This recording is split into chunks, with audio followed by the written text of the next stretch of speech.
오늘은 내가 긍휼을 입은 까닭, 내가 긍휼을 입은 까닭, 이런 제목으로 하나님 말씀 나누도록 하겠습니다.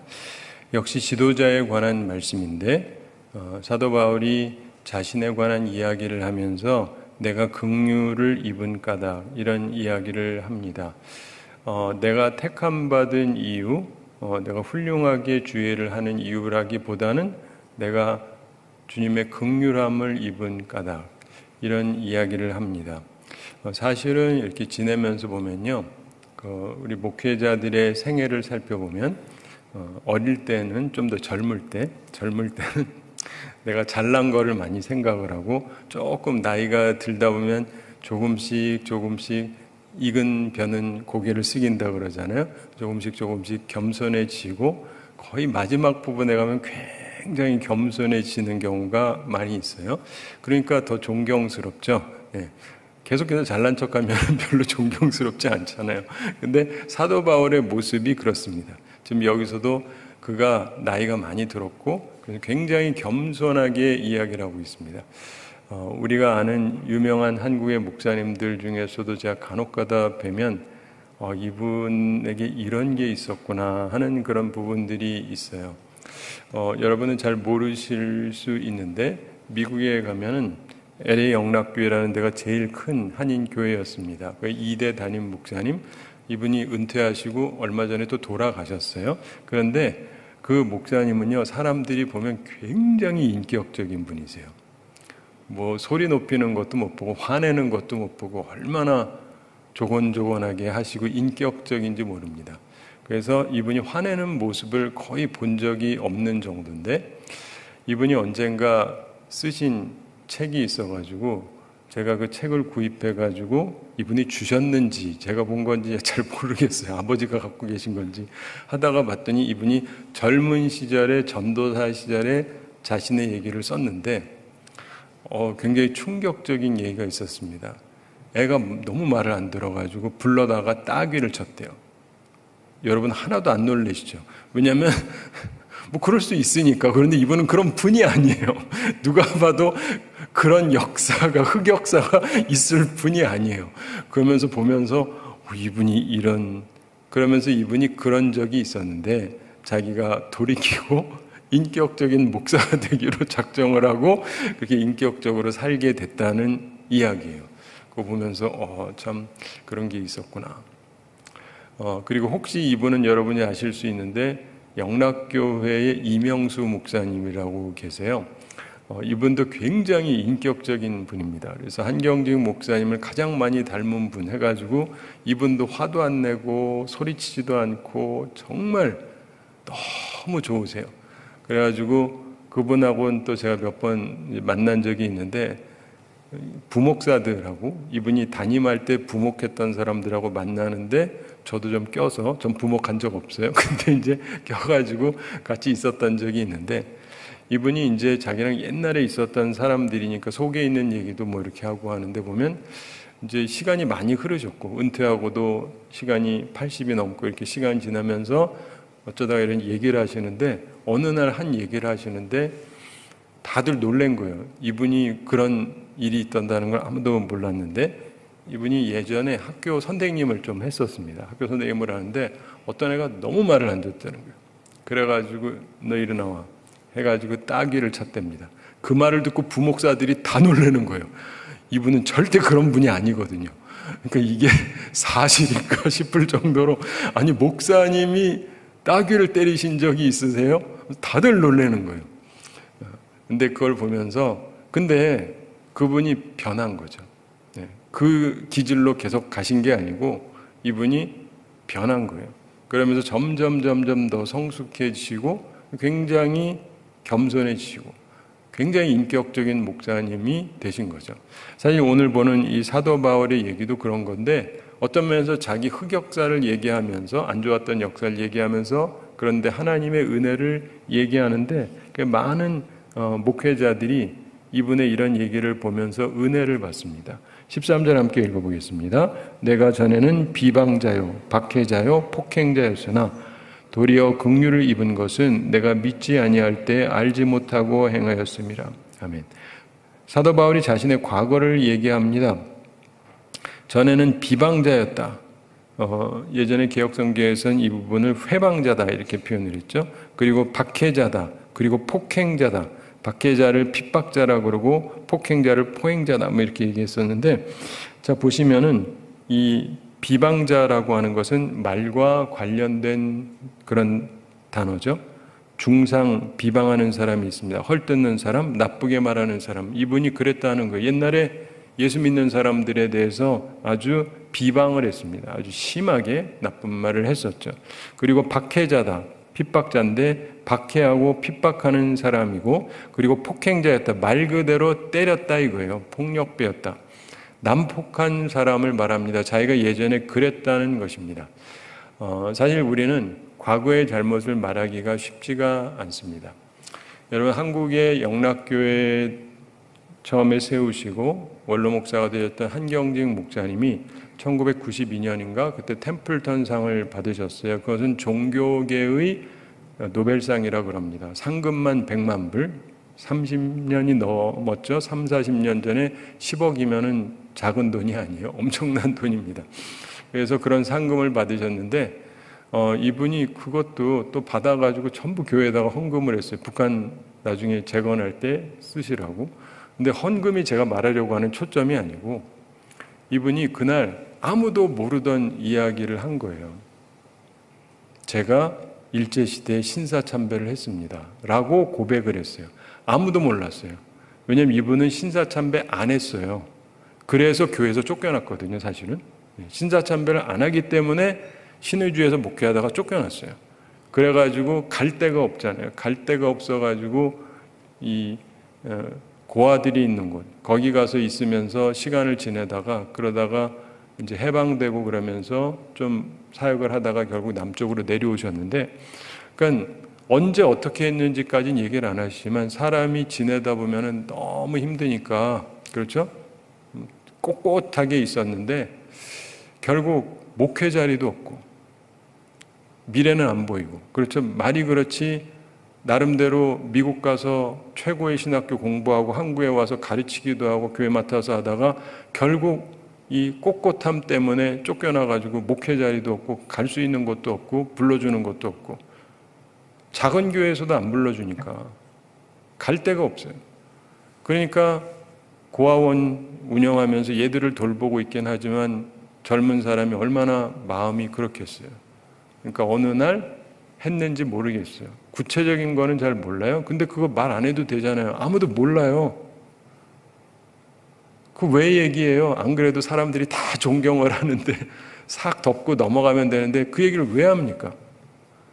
그러니까 이 얘기는 뭐냐면 나 죄인이다 이 얘기예요. 내가 이렇게 존경받을 인물이 아니다. 이거 흉내 내기 어렵습니다. 흉내도 내기 어려워요. 남도 모르는 거를 뭐 그렇게 고백을 합니까? 또 그걸 듣고는 그 다음에 또 그분 욕하는 사람도 있어요. 그런 사람들 보면 참 딱하죠. 그것도 같은 기독교인 중에 그런 사람들이 있어요. 자신의 죄에 대해서 고백한 걸 가지고 뭐 저런 사람은 어쩌고 저쩌고 하는 사람들을 보면 참 한심하기 짝이 없어요. 이런 사람들을 보면은 사도 바울도 뭐 주의 일을 할 사람이 아니겠죠. 그러니까 성경을 제대로 이해를 못하는 사람들입니다. 자 보면은 오늘날에도 이런 사람들이 존재하죠. 사도 바울 때도 그랬고 그 다음에도 교회 역사를 보면 그렇고 이런저런 일들이 있었습니다. 그리고 교회를 중상모략하는 사람도 있고 해를 가하기도 하고 폭력적인 사람이 존재하기도 합니다. 그런데 이 사람이 변화될 수가 있는가? 저는 항상 그 생각을 해요. 사도 바울이 있었다. 저 사람도 혹시 아나? 이 생각을 항상 조금은 해요. 지금 보기엔 영 아닌 인간이지만 하나님이 언제 돌이킬지 모르잖아요. 아무도 고개를 끄덕이지 않으시지만 그래도 하나님이 혹시 할 수 있잖아요. 그런데 우리가 묵상하면서 기도해야 됩니다. 주님, 저한테는 이런 면이 없습니까? 사도 바울이 변화되기 전에 갖고 있었던 그런 악질적인 모습이 나한테 혹시 있지 않은가? 그런데 왜 이런 행동을 하냐? 불신과 무지 때문이죠. 13절 후반에서 내가 믿지 아니할 때 알지 못하고 행하였음이라. 믿음이 없었기 때문에 알지 못하고 행했다. 이렇게 그가 고백하고 있습니다. 사실 믿지 않는 사람이 회방도 하고 핍박도 하고 포행을 하는 것이죠. 알지 못하는 사람이 회방하고 핍박하고 폭행을 합니다. 그런 면에서 나는 믿는 사람인가, 아는 사람인가 생각해 봐야 됩니다. 지도자는 참 믿음이 있어야 합니다. 아는 자여야 하는 것이죠. 그래서 돌이켜보시면서 기도하실 필요가 있습니다. 주님, 제게 믿음이 있습니까? 제가 알고 행하고 있습니까? 기도할 필요가 있어요. 참으로 많은 사람들이 제대로 알지 못하고 행하고 있기 때문입니다. 사실 사도 바울이 변화되기 전에 자기 딴에는 안다고 생각했어요. 자기 믿음의 사람이라고 생각을 했어요. 그러면서 하는 행동이 하나님 앞에서 해서는 안 되는 행동이었던 것이죠. 자, 어쨌든 그게 그의 과거였는데 바울의 현재는 하나님께서 새로운 직분을 맡겨주신 것이죠. 우리가 12절 함께 읽어보겠습니다. 12절 나를 능하게 하신 그리스도 예수 우리 주께 내가 감사함은 나를 충성되이 여겨 내게 직분을 맡기심이니. 아멘. 제가 13절 먼저 읽었습니다만 일부러 그런 거예요. 과거 그랬는데 현재 나는 주님께서 나에게 직분을 맡겨주셨다 이런 얘기를 하지 않습니까? 우리가 사도행전 13장에 보면 1절부터 3절에 안디옥 교회에 선지자들과 교사들이 있으니 곧 바나바와 니게르라는 시므온과 구레네 사람 루기오와 분봉왕 헤롯의 젖동생 마나인과 및 사울이라. 주를 섬겨 금식할 때에 성령이 가라사대 내가 불러 시키는 일을 위하여 바나바와 사울을 따로 세우라 하시니. 여기서 사울이 사도 바울 얘기하는 거죠. 이에 금식하며 기도하고 두 사람에게 안수하여 보내니라. 이런 말씀이 나옵니다. 나를 능하게 하신, 능력 있게 하신 그리스도 예수 우리 주께 감사합니다.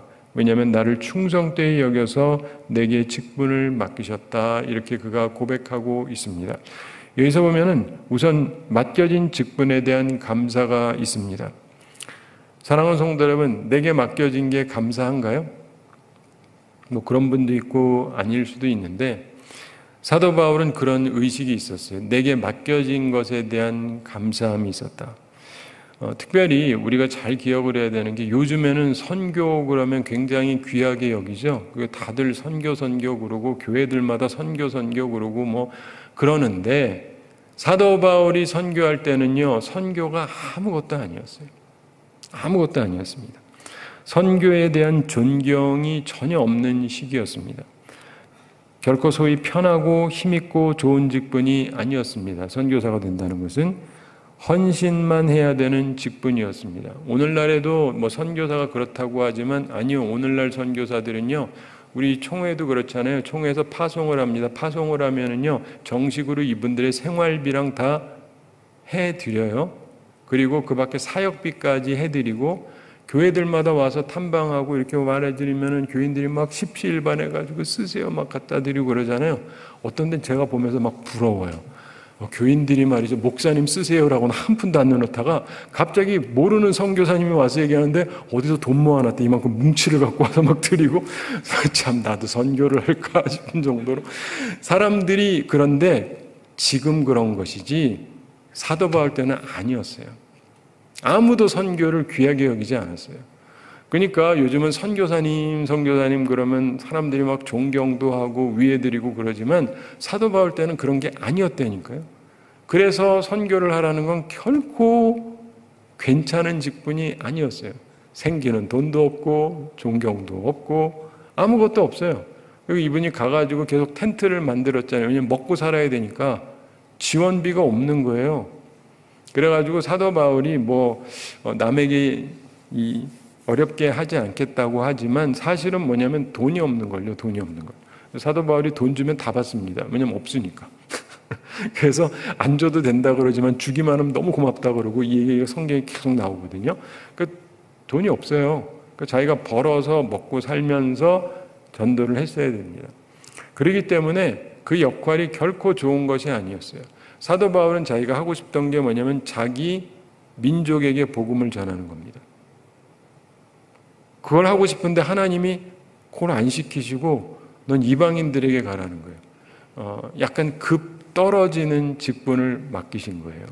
그 당시에는 그래요. 지금은 그게 아니지만 그 당시에는 확실히 급이 떨어지는 직을 하나님이 맡기신 거예요. 그런데 맡겨진 직분에 대한 감사함이 있어요. 굉장히 중요한 거예요. 이걸 주셨는데 감사하다. 이건 뭐 내 몫이니까 감사하다. 흉내내기도 쉽지가 않습니다.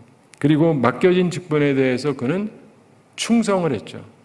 자기에게 주어진 일을 최선을 다해서 했어요. 내가 그것이 맡은 일이 무엇이든지 간에. 우리나라에 옛날에 보면은요, 그 개척을 열심히 하던 목사님이 있었습니다. 이분이 교회를 수십 개를 개척을 했어요. 수십 개를 개척했다는 건 뭐냐면 교회를 세우고 조금 안정되면 떠나요. 또 딴 데 가서 또 개척을 해요. 또 안정되면 또 떠나요. 그리고 또 맨 땅에 가가지고 또 개척을 하는 거예요. 좀 안정되면 다른 분한테 맡기고 또 떠나요. 말이 그렇지. 아니, 안정되면 내가 여기서 좀 사랑도 받고 존경도 받고 있어야 되잖아요. 근데 이분은 그걸 자기 사명으로 알고 하는 거예요. 자기는 교회를 세우는 게 사명이다. 누리는 게 사명이 아니고 세우는 게 사명이다. 이성복 목사님이라는 분이 그랬죠. 굉장히 유명하고 훌륭한 분 중에 한 분이었는데, 그러니까 어떻게 해요? 생활은 안정이 안 되죠. 무슨 안정이 되겠어요. 맨날 그러고 다니는데. 그런데 이걸 자기 사명으로 하는 거예요. 근데 그걸 충성되이 하는 거 결코 쉽지 않습니다. 오늘날에 이런 사명을 가지고 한다는 분은 거의 없어요. 평생에 한 번 개척 가기도 힘들어하고 하기 싫어하는 판인데, 뭐 맨날 해가지고 교회 좀 쓰면 또 떠나고, 쓰면 또 떠나고, 누가 그러겠어요? 근데 중요한 것은 뭐냐면 충성되이 하면서 많은 곳에 하나님의 교회를 세웠던 거예요. 근데 그런 면에서도 우리가 보게 되는 것은 내게 주어진 것을 감사하는가, 그리고 내게 주어진 게 뭔지를 알고 여기에 대해서 충성을 하는가. 저도 제게 맡겨진 게 뭔지를 생각을 하는데, 물론 목사죠. 근데 목사 중에서도 하나님이 제게 생각하시는 게 있다고 생각을 해서 거기에 대해서 감사함으로 거기에 대해서 최선을 다하는데, 제 아내가 저를 보면서 하는 말이 있어요. 그 덕에 우리 인생은 굉장히 피곤하다고. 뭐라고는 말씀 안 드리겠는데, 하나님이 맡긴 사명 따라 난 성실히 살긴 하는데, 그러다 보니까 이 남편이랑 살리니까 너무 힘들다는 거예요.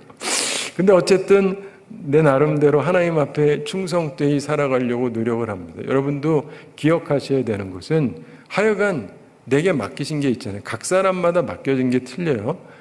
사도 베드로 같은 경우는 자기 민족에게 복음을 전하는 거였어요. 그러니까 막 3,000명이 돌아오고 5,000명이 돌아오고 얼마나 멋있고 좋아요. 사도 바울은 다니면서 돌 맞아 죽을 뻔하고 하나도 안 멋있죠. 맨날 죽을 뻔하고 얻어맞을 뻔하고 쫓겨나고 도망가고 어려운 일을 참 많이 겪었습니다. 근데 우리 인생을 살면서 보면 어쨌든 하나님께서 각자에게 맡기신 게 있는데 그거를 감사함으로 받고 여기에 충성할 필요가 있는데 사도 바울은 그리했다는 것입니다. 그런데 특이한 것은 뭐냐면 그렇게 살았더니 그가 죽고 나서 이후에 보니까 그가 신약시 성경 시대에 가장 유명한 사람이 돼버린 거예요. 이 부분을 잘 보셔야 돼요. 그가 그 시대에 가장 알려지고 유명한 사람이었던 것은 아니에요. 그리고 누가 보더라도 가장 멋진 자리도 전혀 아니에요. 그런데 주께서 맡기신 그 사명 따라서 그냥 감사하면서 충성되게 살아갔더니 지나고 나서 보니까 대단해진 겁니다.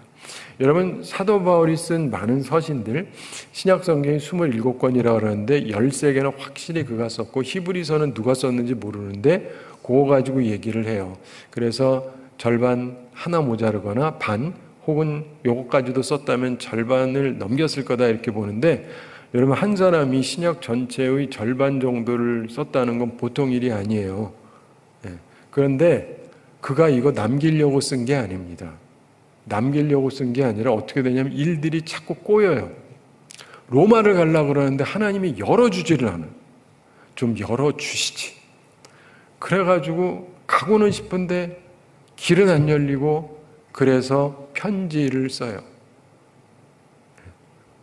오늘은 편지를 쓰십시오.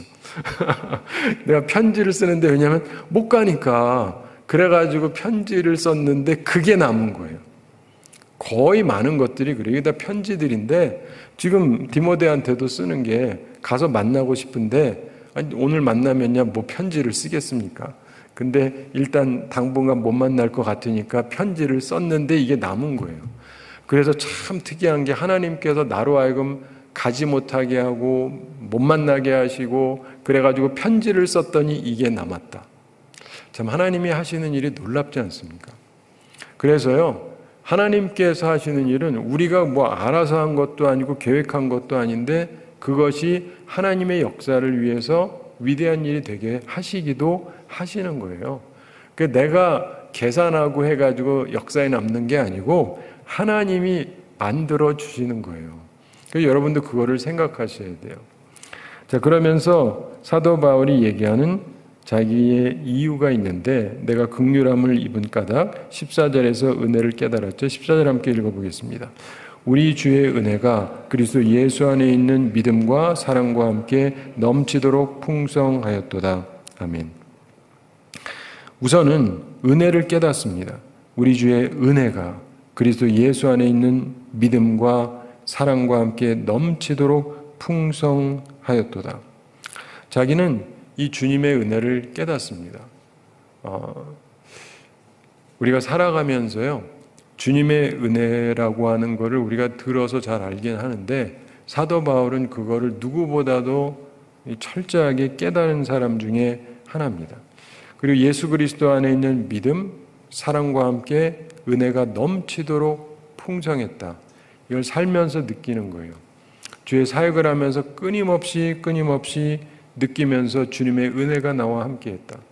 여러분 중에서 제가 간혹 이런 말을 하는데 살면서 죽을 뻔했던 사람, 정말 어려웠던 사람, 이런 분들 있으시죠? 끄떡거리는 분도 계시고, 예. 그런데 지금 어떻게 여기 살아 계세요?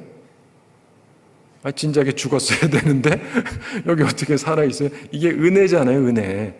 예. 그때 뭔 일이 나서 내가 죽었거나 그랬어야 되는데 여기 말짱하게 병원도 아니고 교회에 말짱하게 앉아 있는 것은 주님의 은혜가 함께 했으니까 여기 있는 거 아니에요. 이걸 깨닫는 게 중요하다니까요. 사도 바울은 그걸 깨달은 거예요. 자기가 뭐 돌도 몇 번 맞기도 하고 채찍도 맞기도 하고 죽을 뻔하기도 하고 그랬는데 지금까지 하는 게 뭐예요? 은혜가 함께 했다는 거예요. 우리가 그걸 깨닫는 게 굉장히 중요합니다. 하나님의 은혜가 나와 함께 했다. 그러니까 내가 옛날에 죽을 뻔했고 말이지 내가 얼마나 어려움을 겪었는지 아세요, 목사님? 그러면서 그거를 늘어놓는 거 괜찮은데 거기에서 한 가지를 꼭 얹으셔야 돼요. 근데 어떻게 지금 멀쩡해요?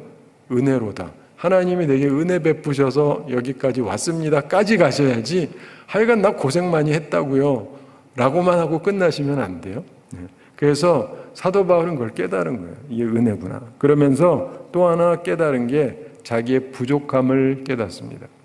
내가 그렇게 은혜 받을 만한 사람이 아니고 자기가 부족하다는 걸 깨달아요. 15절 함께 읽어보겠습니다. mit보다 모든 사람이 받을 만한 이 말이요 그리스도 예수께서 죄인을 구원하시려고 세상에 임하셨다 하였도다. 죄인 중에 내가 괴순이라. 아멘. 모든 사람이 받을 만한 미쁜 말씀이 있다. 그리스도 예수께서 죄인을 구원하시려고 세상에 임하셨다. 그런데 내가 바로 그 중에 하나, 죄인이다. 그리고 죄인 중에서도 내가 최고다. 죄인 중에 괴수다. 여러분, 사도 바울이요, 초창기에는 이런 말 하지 않습니다. 사람들이 자꾸 도전을 하거든요. 나 자꾸 깔보지 마세요. 나도 말이지 훌륭한 주의 사람인데 그러면서 이제 나도 집안이 어쩌고부터 해가지고 나도 베냐민의 어쩌고 해서 가말리엘한테 배우기를 그러면서 막 얘기를 합니다.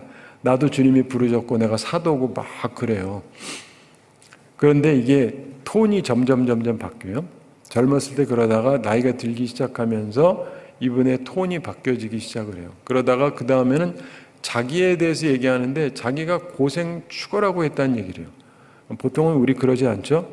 하나님께서 내게 능력을 베푸셔가지고 내가 말이지 병도 낫고 뭣도 하고 기적을 행하고 막 이런 얘기를 해야 되는데 그게 아니라 나 죽을 뻔했다, 맞아 죽을 뻔했다, 바다에 빠져가지고 죽을 뻔했다, 바다 풍랑에 의해서 말하자면 뭐 이런 얘기를 막 해요. 그러니까 바뀐 거예요. 그리고는 이제는 내가 죄인인데 죄인 중에도 괴수다, 최고다, 이런 얘기를 합니다. 이거요, 흉내도 내기가 어렵습니다. 흉내도 내기 어려워요. 우리 중에서 우리가 기도할 때 주님, 제가 우리 교인 중에서 최고로 악질입니다, 이런 기도 흉내라도 내는 분 보셨어요? 안 하잖아요.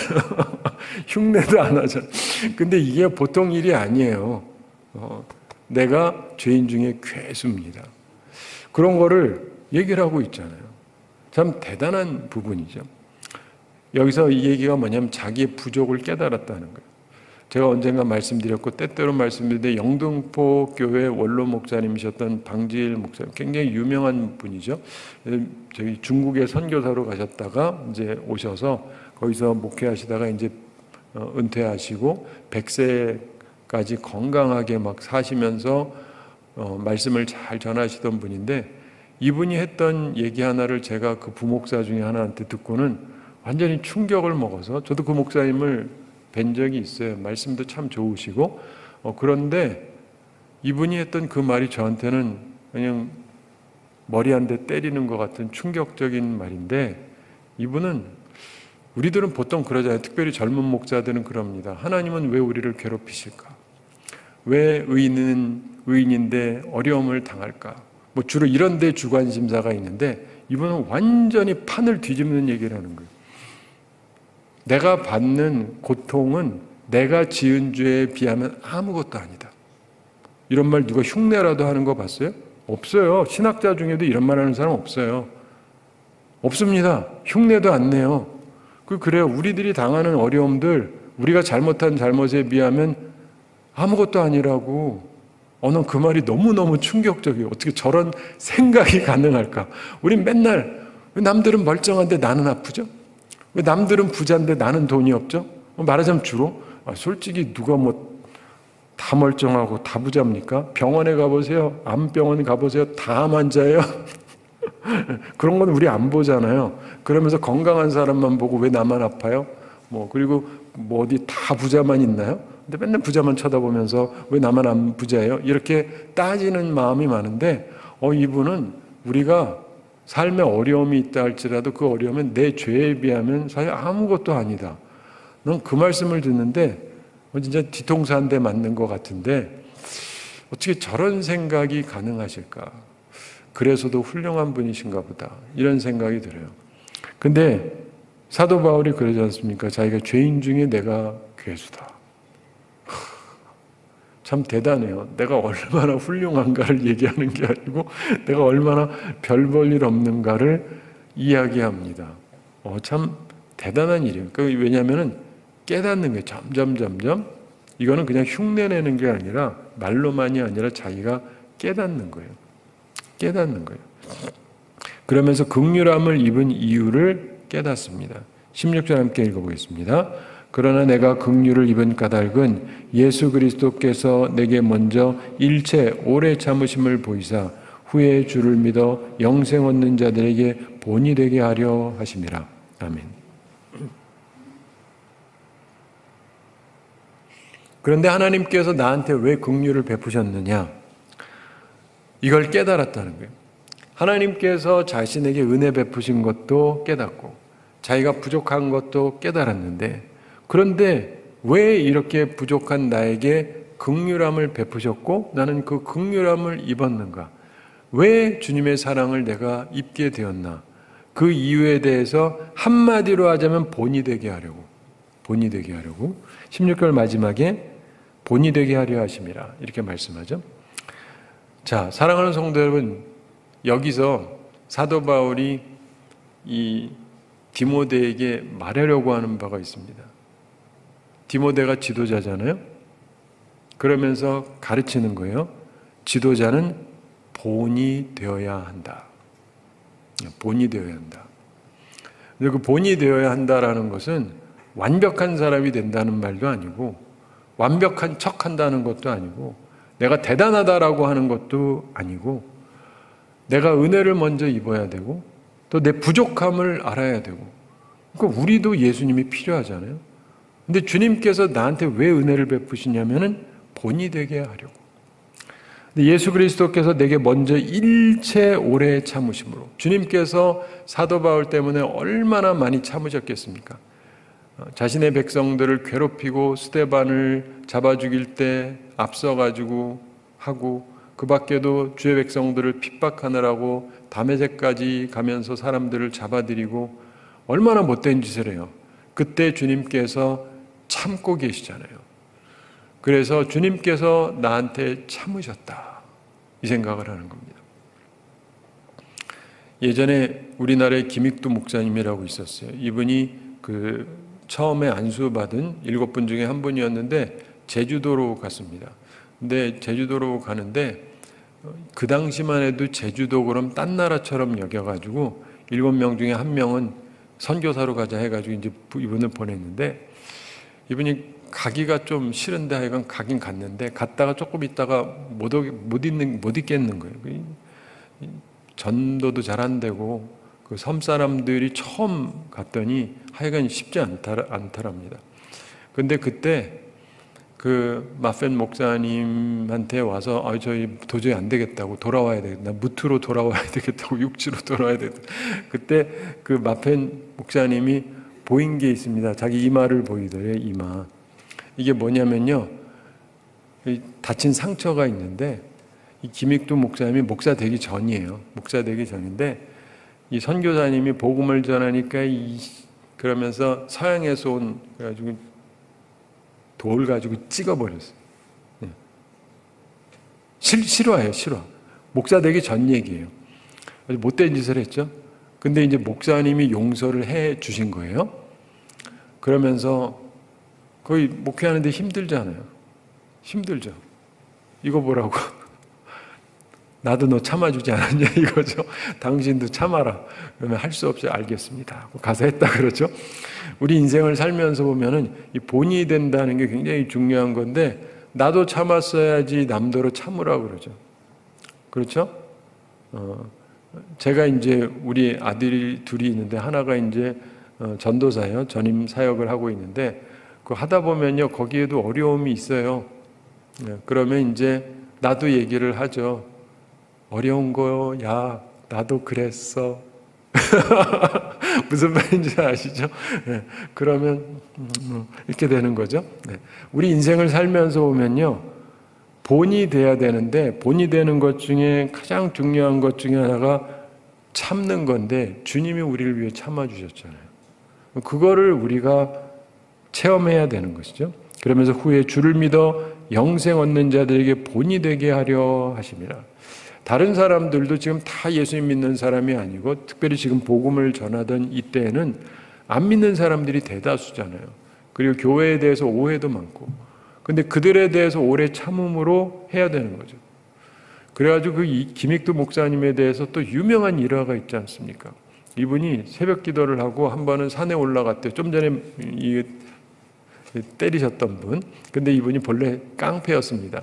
평양에서 하여간 이분 만나면 재수가 없다 그랬대요. 약간 원체 사람이 거칠어가지고. 근데 이분이 나중에 이제 목사님 된 다음에 이제 새벽 기도를 하고 산에 올라갔대요. 산에 올라갔는데 정상에 올라가가지고 이렇게 있는데 누가 올라오더랍니다. 근데 어떤 남자가 올라오더니 보자마자 욕을 하더래요. 재수 없게 누가 먼저 와 있네? 다짜고짜 그냥 욕부터 하는 거예요. 그러면서 이분이 누군지는 모르고 그러는 거죠. 모르니까. 그러면서 이분이 그래도 자기가 이제 참는 거죠. 목사니까. 근데 이 자식이 그러면서 한 대 때리더래요. 이분이 옛날 같으면 반 죽여놨을 텐데 맞지도 않고 죽여놨을 텐데, 이 목사니까 참아야 되잖아요. 이제 참는 거죠. 그랬더니 이 자식이 맞고도 그냥 있네? 그래서 또 때리더래. 그래가지고 이분이 이제 슬슬 화가 나잖아요. 그래가지고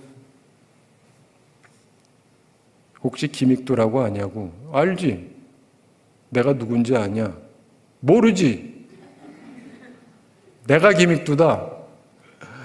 놀래가지고 사시나무 떨듯이 하면서 무릎 꿇고 용서해 주세요. 그래가지고 이분이 그랬답니다. 용서 안 받고 싶냐? 따라와. 그래가지고 데리고 가서 교회로 끌고 갔다 그러죠. 예수 믿으면 봐줄게. 그래서 예수 믿게 만들었다. 자, 여기도 보면 참았으니까, 그렇죠? 인생 살면서 보면요, 참아야 되는 부분들이 많이 있잖아요. 그러면서 사람들이 돌아오고 예수님 믿고 이렇게 되는 것인데, 이 사람들이 예전에 보면 이제 겨울이 되면 추워지면 눈이 내리잖아요. 근데 눈길의 발자국에 관련된 이런 이야기가 있습니다. 미국에 있는 그 인디안 추장이 설명하는 그 아메리칸 인디안들의 지혜에 관한 얘기인데, 인디안들은 그들이 어떤 방향으로 갔는지를 알리고 싶지 않을 때, 어디를 갔는데 누가 따라올 수가 있잖아요. 알리고 싶지 않을 때 추장이 제일 선두에서 걷는답니다. 나머지 모든 부족은 일렬로 그를 따라간대요. 그러면서 추장이 밟았던 발자국을 정확히 밟고 지나간답니다. 정확히 똑같이 밟고 지나간대요. 그래서 눈 위에 발자국을 보면 몇 사람이 간 거예요? 한 사람. 한 사람이 간 거예요.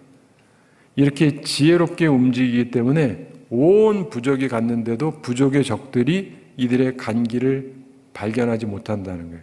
한 명이 간 거니까. 다 사라졌어요. 어디로 갔을까? 근데 발자국은 하나밖에 없어요. 한 사람 간 거 가지고 찾아갈 수는 없잖아요.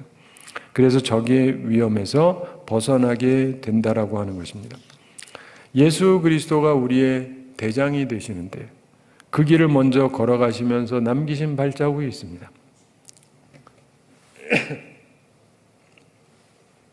그 모범을 남겨놓으셨고 우리는 그 발자국을 따라가면 되는 겁니다. 그리고 지도자는 본이 되어야 됩니다.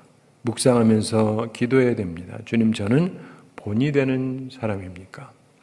우리에게 이게 굉장히 중요한 부분 중에 하나입니다. 여러분, 가정에서도 여러분들이 본이 되셔야 돼요. 본이 되셔야 돼요. 집에 가서요, 특별히 애들 앞에서요, 교회 욕하지 마세요. 특별히 목사님 욕하지 마세요. 저 욕하지 말라는 게 초점이 아니고, 그러면 애들의 신앙이 다 무너져요. 근데 자기가 그러고 있다는 것을 몰라요. 네.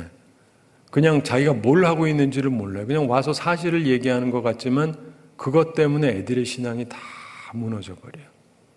이건 진짜 중요한 얘기예요. 그래서 집에 와가지고는요, 애들 앞에서 교인 욕하고 교회 욕하고 이러는 건 안 하시는 게 좋아요. 그래서 보면은요, 직분자들인데 애들이 그 교회 안 나오는 데들이 많은데 알고 보면 뒤에서 욕한 경우들이 되게 많습니다. 숨겨진 비밀이에요. 왜냐면 맨날 욕하니까, 저 목사 이상한 목사니까 애들이 그 목사님 있는 교회 오고 싶지 않은 거예요. 자기 아버지랑 엄마는 직분이 있으니까 여기 있는 거고, 그러나 애들은 오고 싶지가 않죠. 왜냐면 나쁜 목사인데, 그렇죠? 또 나쁜 장로고 다 나쁜 놈들만 다 있는데 뭐하러 다니고 싶겠어요? 가고 싶으면 딴 데 가든지 아예 교회를 안 나가든지 이렇게 되는 경우가 굉장히 많습니다. 사랑하는 성도들은 입을 조심하고 참아야 돼요. 그 특별히 하나님에 대해서 욕하지 마세요. 어떠한 경우에도. 그래서 하나님을 욕하시면 애들의 신앙이 다 무너져요. 하나님이 살아계시면 어떻게 이럴 수가 있느냐 이런 말은 하지를 마세요. 절대로 하지 마세요. 저희 집에 가서 물어보세요. 전 그런 말 한 적이 제 기억으로는 한 번도 없어요. 제 기억으로는. 혹시 뭐 했는지 모르겠지만. 그러니까 기억을 하셔야 돼요. 내가 그러는 순간 내 옆에 사람들의 신앙이 다 무너집니다. 그러니까 제가 여러분한테도 그러죠. 하나님이 어쩌고 저쩌고 하면서 하나님 욕하는 거 보셨어요? 한 번도 안 하죠. 그거 하면 안 돼요. 하면은 여러분의 신앙이 다 무너져 버린다고요.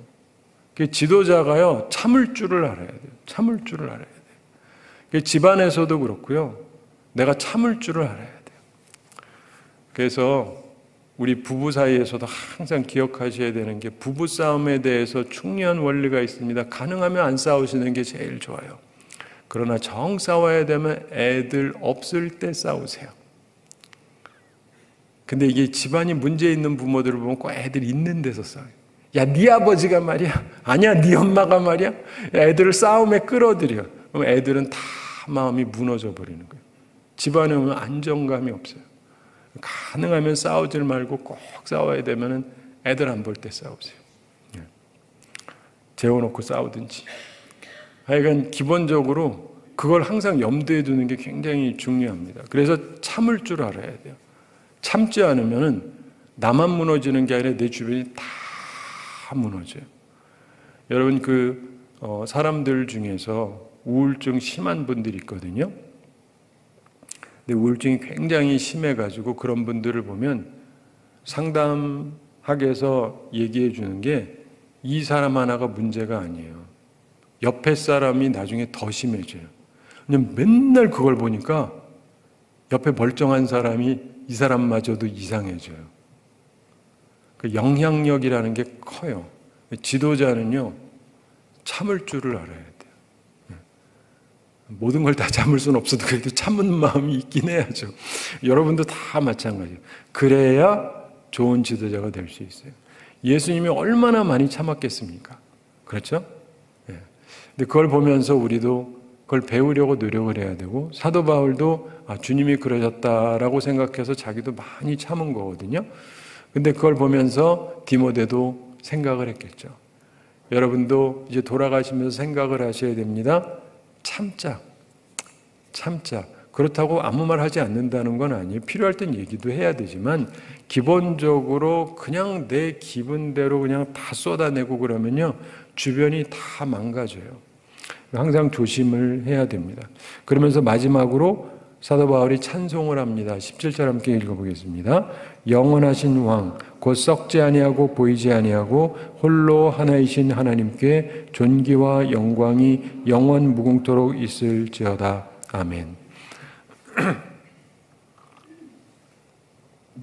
영원하신 왕, 예전에 개역성경에서는 만세의 왕 이렇게 표현을 했었죠. 곧 썩지 아니하고 보이지도 아니하시고 그런데 홀로 한 분이신 그 하나님께 존귀와 영광이 영원하도록 있을지어다. 그의 마음속에 있는 진정한 찬양입니다. 사랑하는 성도 여러분, 우리가 살아가면서요, 하나님의 은혜를 깨달으면 찬송이 나오게 돼 있어요. 자연스럽게 하나님의 은혜를 깨닫게 되니까. 여러분들에게도 그게 있으시게 되기 바랍니다.